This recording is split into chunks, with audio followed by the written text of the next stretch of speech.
Guard भैया, वो lunch time हो गए तो आप जाके ना मेरे लंच ले आओ। और हाँ, थोड़ा जल्दी लाना, आप सुबह पिज्जा लाए थे वो ठंडा हो गया था। वहाँ पे ना बर्गर की दुकान हुई, वहाँ से बर्गर ले लेना, उधर से पास्ता भी ले लेना। बट ना थोड़ा आगे जाके ना जूस भी है, वो भी ले आना प्लीज, जल्दी ले आओ। ठीक है सीन है, यहाँ पे मैंने सिक्योरिटी के लिए रखा है इसे, इनके पर्सनल कामों के लिए। मैडम जी आप एक बात बताइए मेरे को, मैं यहाँ पे सिक्योरिटी गार्ड की जॉब करता हूँ, कोई पियून की नहीं। आप डेली डेली इतना दूर भेजते हैं मेरे को सामान लाने के लिए, मैं क्यों जाऊँ? अबे तू मेरे काम को मना कर रहा है? तुझे पता है ना मैनेजर हूँ मैं यहाँ की, और मुझे तेरी भूख से कोई फर्क नहीं है। तुझे भूख लगती है तो लगती रहे, मैं खाली पेट नहीं बैठूंगी तेरी वजह से। समझा? आप चुपचाप जाके मेरा लंच लेकर आ। और तू हमारा नौकर है, तेरी इतनी औकात नहीं कि तू हमारे काम को मना करे। लेकिन मैडम जी आप ये भी तो देखिए, मैं सिक्योरिटी गार्ड हूँ, अपनी ड्यूटी करता हूँ, इसके साथ साथ आप बाकी के काम भी कराते रहते हैं। अरे आप ये तो देखिए कितनी धूप है, गर्मी कितनी हो रही है, आप कुछ भी लेने के लिए भेज देते हैं मेरे को। ना मेरे पास बाइक है ना स्कूटी है, मैं कैसे जाऊँगा, साइकिल तक नहीं है। यार कैसी बातें कर रहे हैं, यहाँ सिर्फ बिठाने के लिए थोड़ी ना रखा है तुझे। सिक्योरिटी के साथ साथ छोटे मोटे काम कर लेगा तो तेरे पैर घिस नहीं जाएंगे। छोटे मोटे काम के लिए क्या हम खुद जाएं अब? देखिए मैडम, अगर आपको काम कराना है ना तो साइकिल या स्कूटी दे दो मेरे को, तब तो मैं चला भी जाऊँ। अगर आप ही सोचिए किसी दिन साहब ने मेरे को देख लिया कि मैं यहाँ पर नहीं खड़ा हूँ, गेट ऐसे खुला पड़ा है, तो मेरे को तो जॉब से निकाल देंगे ना। देख वो सारी बातें ना मुझ पे छोड़ दे। तेरे पीछे से यहाँ पर कौन आ रहा है, क्या हो रहा है, सब मैं संभाल लूंगी। और तू मेरे काम को इस तरह मना नहीं कर सकता, काम तुझे मेरा करना पड़ेगा। देखिए मैडम, मेरा जो काम है ना मैं वही करूँगा, मैं नहीं जाने वाला, आप किसी और से करवा लीजिए। अच्छा नहीं जाएगा, ठीक है, मैं उन्हीं सर को बोलकर ना तुझे तेरी नौकरी से निकलवा देती हूँ, जिनकी वजह से तू अभी जा नहीं रहा है। नहीं मैडम, मैडम कंप्लेंट मत कीजिए, इसी काम से मेरा घर चलता है और मेरे पापा की तबीयत खराब है। अगर साहब मेरे को ड्यूटी से निकाल देंगे तो इलाज कैसे करवाऊंगा उनका। आप परेशान मत होइए, मैं ले आता हूँ जो आप बोल रहे हैं। अब जाओ जल्दी, बहस मत करो मुझसे, लंच खत्म हो जाएगा, जल्दी जाओ।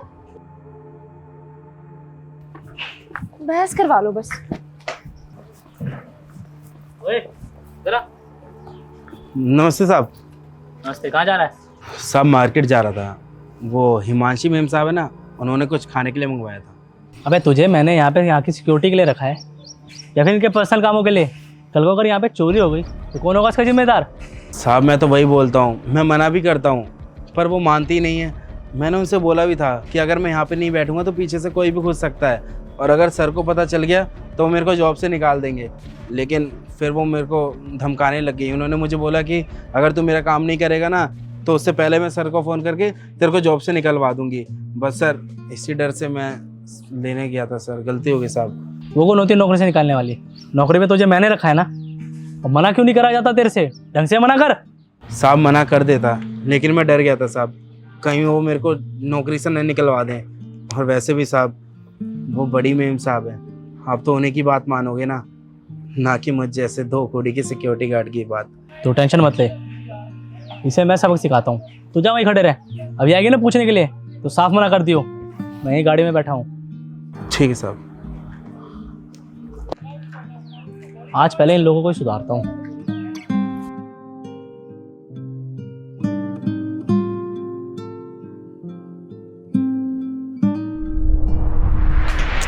इतनी देर हो गई, अरे तू गया नहीं? इतनी देर से वेट कर रही हूँ तेरा। हाँ मैम साहब मैं नहीं गया। तू मुझे मना कर रहा है? अभी थोड़ी देर पहले मैंने तुझे बोला था ना कि ये छोटे मोटे काम तू करेगा। अब तूने मुझे कैसे मना किया? मैं अंदर वेट कर रही हूँ, भूखी बैठी हूँ, और तुम यहाँ पर आराम से बैठ के मस्ती मार रहे हो। मैडम आज के बाद ना मैं चौकीदारी के अलावा और कोई काम नहीं करूँगा यहाँ पे। अच्छा अब बताती हूँ, डर नहीं है ना नौकरी खोने का? सर से कंप्लेन करती हूँ, निकलवाती हूँ धक्के मार के बाहर। अरे मैडम आपको जिससे कंप्लेंट करनी है ना आप कर दो, मैं नहीं डरता किसी से। रुक जा, अभी पता चल जाएगा तुझे। कोई जरूरत नहीं है, सब कुछ सुन लिया मैंने। अच्छा हुआ सर आप आ गए टाइम पे। कितना बदतमीज सिक्योरिटी गार्ड रखा हुआ है आपने अपनी कंपनी में, बदतमीजी करे जा रहे हैं मुझसे। देख लेना साहब अपनी आंखों से, आपने खुद ही कैसे धमकी दे रही थी मैम साहब मेरे को। सर झूठा एक नंबर का, कितना झूठ बोल रहा है। सर इसने बदतमीजी की मेरे साथ, मैंने कोई बदतमीजी नहीं की। और पता है आपको छेड़ रहा था ये, मुझे उल्टी सीधी बातें कर रहा था। मैंने बोला नौकरी से निकलवा दूंगी, कहता है निकलवा दो। अरे चुप करो तुम, सब सुन लिया मैंने। ठीक है, तुम्हारे पर्सनल नौकर है जो तुम्हारे काम करेंगे। अगर खाना है तो घर से खाना लेके क्यों नहीं आती हो? वो अपनी ड्यूटी छोड़ के तुम्हारा काम क्यों करेगा? और तुम हो क्या यहाँ पर? तुम दोनों ही मेरे लिए काम करते हो। यहाँ पे सबकी वैल्यू एक बराबर है। ये तुम्हारी गलत फहमी है, अगर तुम ऊंची पोस्ट में हो तो किसी से कुछ भी कर सकती हो। ये तुम्हारा कोई पर्सनल नौकर नहीं है जो तुम इसको काम करने के लिए बोलोगी। ये यहाँ पे सिक्योरिटी के लिए है।